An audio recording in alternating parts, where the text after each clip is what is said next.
እየጠበቅከው ያደርሰው። ቆይ አንቺ በእኔ ሙድ ለመያዝ ነው እንደዚህ ቤት የገባሽው?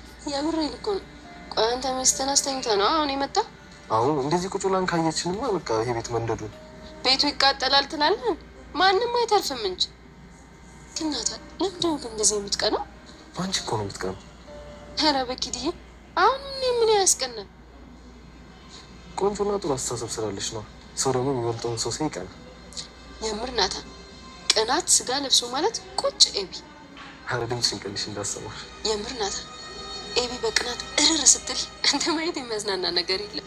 እኔ ይቃጠላሉ፣ አንቺ ተዝናኝ እንዴ ማለት አንተም። ቅናት እኮ መጥፎ ነገር ነው።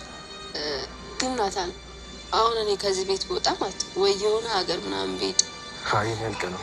ቅናት እኮ መጥፎ እንደሆነ ትፈልገኛለህ? ጥሩ ልጅ ነኝ ናታን።